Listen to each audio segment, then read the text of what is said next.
Ang paglipas ng mga araw ay naging tila pangkaraniwan na lamang.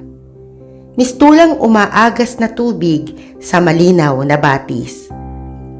Unti-unti na ring lumilinaw ang mga intindihing bumagabag sa kanilang mga isip. Pinatunayan ni Mang Leon na hindi hadlang ang kanyang kapansanan sa pagtataguyod ng kanyang pamilya. Lalo pa ngang naging porsigido ang Ginoo sa paghahanap buhay. Nakatanaw siya sa positibong bahagi ng buhay. Ang aksidenteng nasangkutan ay naging blessing pa nga kung pakasusuriin. Masaya siya sa kabila ng kakulangan sa aspetong pisikal dahil higit silang nagkalapit na mag-anak. Mula umaga hanggang gabi ay nasusubaybayan at nagagabayan na ang mga anak. Natutulungan pa ang butihing may bahay. Mas pinili niyang isipin ang magagandang nangyayari. Bilangin ang mga biyayang dumarating. Magtatambling man ay hindi na niya maibabalik pa ang mga nangyari na. Hindi na mababago pa. Itinuon niya ang isip sa pasulong na hakbangin. Mga paa at binti lang ang mahina at naging manhid. Ang hindi na igagalaw, ngunit malakas at matalas ang kanyang isip. Malakas at matatag ang paninindigan at nakatutok ang paningin sa direksyong umahon sa paghihirap. Mahirap man ang buhay, ay masarap pa rin ang mabuhay, kasama ng kabiyak, kasama ng mga anak. Napagkasunduan ng mag-asawa na ang araw ng linggo ay gawin pa ring araw ng pamamahinga. Sa pamamagitan ng kinokontratang tricycle ay naihahatid sila sa simbahan. Pagkatapos ng misa ay nakaparoroon sa plaza. Maglalatag ng sapin sa damuhan at sa kapagsasaluhan ang baong pagkain. Nakapagkukwentuhan ng mag-asawa habang pinanonood ang nagkakatuwa ang mga anak sa palaruan. Pagkaraay muli silang aarkila ng tricycle na maghahatid sa kanila pauwi. May mga obligasyon man at bayarin na gagawa nilang maging masaya sa munting paraan at simple na kaya nila. Hindi nila hinayaang igupo at pabagsakin ng mga problema. At dahil sa positibong pananaw, pagsisikap at pagtutulungan, unti-unti silang nakabangon. Ang nalalabing balanse sa ospital ay nabayaran na nila. Ang resibong nagpapatunay na wala na silang utang ay hawak na nila. Ilan sa mga nahiraman ng pera ay nabayaran na rin dahil ang halagang nakuha mula sa SSS sa pabrikang pinasukan at tulong mula sa ilang politiko ay hinati-hati at ibinayad sa mga ito. May natitiramang utang ay maliit na halaga na lamang. Hindi magtatagal, mababayaran na. Mula sa kinalubugang utang ay makakaahon na, halos nakaahon na.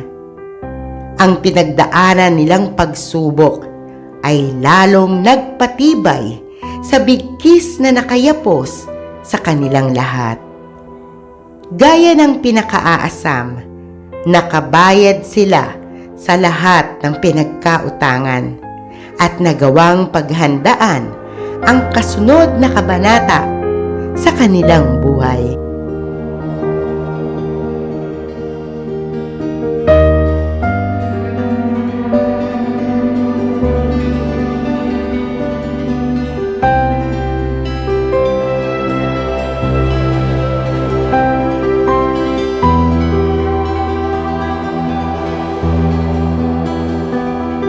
Bihis na si Adela.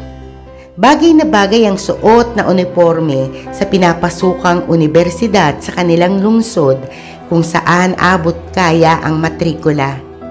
Pinalitan niya ang kurso. Mula sa HRM, Secondary Education, ang kinuha niya. Kung walang pasok ay nasasamahan pa rin niya ang ina sa pamimili. Sa hapon naman, sila naman ni Ana ang magkatuwang sa pagtitinda at pag-iihaw ng barbecue. Dati, hinahango lang nila ang barbecue na nakatuhog na. Ngayon, ang tatay na nila ang nagtitimpla. Sila na rin ang nagtutuhog. Napakasarap ng sukang tinitimpla ng kanilang tatay, kaya dinarayo pa sila ng mga taga-ibang lugar. Sako-sako na rin ang hinahango nilang uling, kung saan ang iba ay binabalot nila at ipinagbibili ng tingi.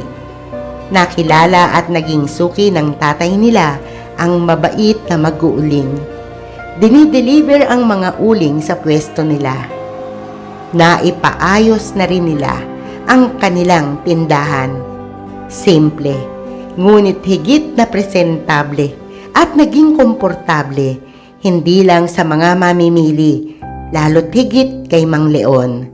Sementado na ang sahig na ginugulungan ng wheelchair nito. At may permit na ang pwesto nila, lisensyado. Panatag na ang kanilang loob sa paghahanap buhay.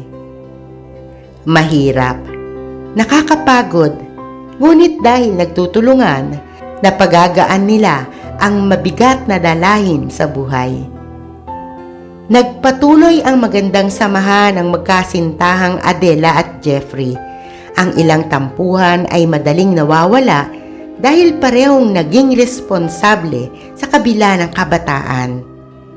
Iisa ang kanilang hangarin sa buhay, ang mga pangarap. Mas naging mapagmahal at maalalahanin ang binata dahil sa pinagdaanan ng pamilya ng kasintahan. Higit nitong minahal ang hinahanga ang dalaga. Ang dalagang pinapangarap maiharap sa dambana. At matulin pang lumipas ang mga araw.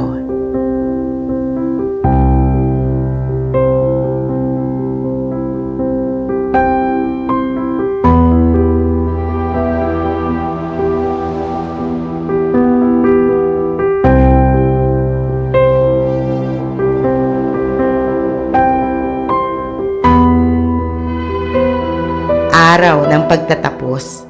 Walang pagsidlan sa tuwa ang mag-asawang Aling Dolor at Mang Leon habang pinanonood si Adela na inaayusan ng baklang suki na may-ari ng parlor. Maya-maya lang ay aalis na ang mag-ina at si Jeffrey papunta sa pagdarausa ng pagtitipon. Summa cum laude ang dalaga. Nagbunga ng maganda ang napakaraming pagtsatsaga at pagsisikap. Abot kamay na ang diplomang pinangarap. Mahabang oras ang hinintay ng mga naiwan sa bahay. Nakahanda na ang mahabang mesang may mga palamuti. Nakaabang na rin ang lola, mama at papa ni Jeffrey na ilang araw pa lang nakabababa ng barko. Malayo-layo pa ay tanaw na ng mga paparating ang tapat ng kanilang bahay. Maliwanag sa bahaging iyon at may banner pa. Pumarada ang sasakyan sa tapat. Nang bumukas ang pinto at makitang bumababa na si Adela, ay nagpalakpakan at malakas na naghihiyawan ang mga taong naroon. Bakas sa kanilang mga mukha ang pagmamalaki na ang kapitbahay nila ay nakapagtapos na may pinakamataas na karangalan. Nagluluha pa ang karamihan dahil nasaksihan ng mga ito ang mga hirap na pinagdaanan ni Adela mula pa noong bata. Ang magandang ugali at pagiging responsableng anak at kapatid. Nakangiting binati ni Adela ang mga naroroon. Nagmano sa mga magulang at lola ni Jeffrey at saka nilapitan ang amang nakangiti at naluluha. Hindi ito nakasama sa pinagdausan ng programa dahil sa kalagayan. Inilabas ng dalaga ang medalya at isinabit sa leeg ng ama. Tuluyan ng naiyak si Mang Leon habang yakap-yakap ang butihing panganay. Umugong ang tuksuhan at tawanan. Lahat ay pawang naluluha sa saya.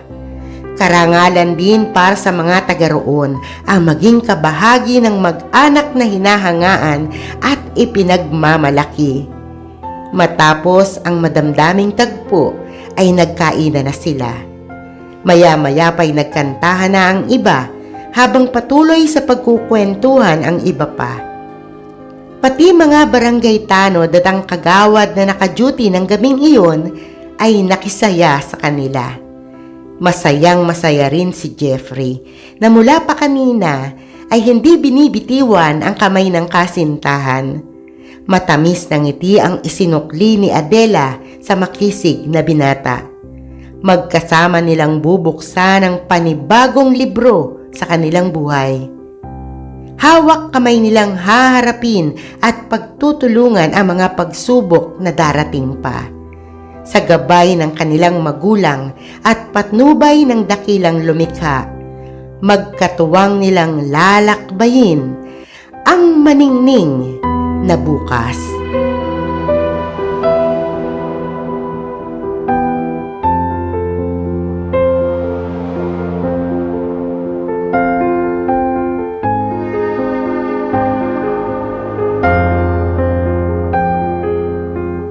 Bago po natin tuluyang isara ang libro ng kasaysayan ni Adela, ay mulit-muli akong nagpapasalamat sa inyong lahat na sumubaybay at sumusuporta sa channel na ito. Sana po ay huwag kayong magsasawa. Gusto ko rin pong pasalamatan ang aking nag-iisang palangga na si Miss Aiza Perez. Maraming salamat ga. Nagpapasalamat din po ako kina Miss Net Borja, Miss Sheila Marie, Miss April at kay Mother Lovely.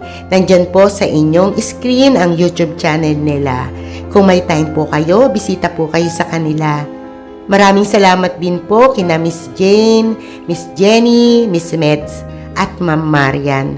Maraming salamat din po kina Ma'am Eriza Miguel at kay Miss Flor Sansales.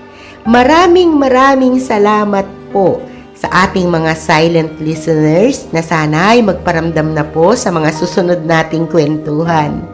Sa mga nakafollow sa ating Kilabot channel page, thank you po sa inyong lahat. Kung hindi pa po kayo nakasubscribe, pasubscribe na rin po at i-click na rin ang notification bell para mabalitaan agad kayo sa tuwing may bago tayong pagkukwentuhan. Maraming salamat po ha. Ito po ang inyong Ate Kilabot, Ate Doris, na pansamantalang magpapaalam, ngunit muling magbabalik sa ibang araw upang makipagkwentuhan sa inyong lahat. Ingat po at God bless po sa ating lahat. To God be the glory. Bye!